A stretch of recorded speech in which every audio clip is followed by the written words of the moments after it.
இங்க ஒரு ஸ்கூல் பொண்ணு டான்ஸ் பிராக்டிஸ்ல இருக்கும்போது வேணும்னே அவளை பிடிக்காம விட்டுறாங்க. அதுல அந்த பொண்ணு மேல இருந்து கீழே விழுந்துறா. அவளோட தலையில அடிபட்டுருது. அதுக்கப்புறம் ஹாஸ்பிட்டல்ல 20 வருஷம் கழிச்சுதான் அவ கண்ணை முழிக்கிறா. ஏன்னா இத்தனை வருஷமா அவ கோமால தான் இருந்தா. ஆனா இவ இப்பதான் கீழே விழுந்த ஹாஸ்பிட்டலுக்கு வந்ததா நினைச்சிட்டு ரிசப்ஷன்ல போய் விசாரிக்கிறா. அப்ப அங்க இருக்கிற கண்ணாடிய பார்த்ததுமே வேற யாரோ நினைச்சிட்டு பேசிக்கிட்டே பக்கத்துல போய் பாக்குறா. ஆனா அது இவதான் தெரிஞ்சதுமே மறுபடியும் மயக்கம் போட்டு கீழே விழுந்துறா. கொஞ்ச நேரத்துல மயக்கம் தெரிஞ்சதுக்கு அப்புறம் அவங்க அப்பாவும் வந்து அவளை வீட்டுக்கு கூட்டிட்டு போயிடுறாரு. அப்போ ரோட்ல இருக்க பில்டிங்ஸ் எல்லாம் கூட எல்லாமே வேற மாதிரி மாறி இருக்கு.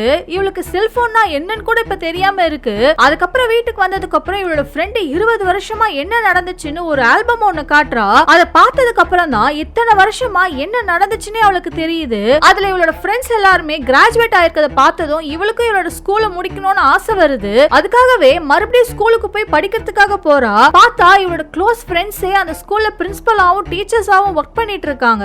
ஆனா இவளுக்கு இப்ப இருக்க ஜெனரேஷன் பசங்களோட மிங்கிள் ஆகிறதுக்கு மட்டும் கொஞ்சம் கஷ்டப்படுறா. இருந்தாலுமே எல்லாத்தையுமே தாங்கிக்கிட்டு அவ ஆசைப்பட்ட மாதிரி கிராஜுவேட்டும் ஆயிடுறா.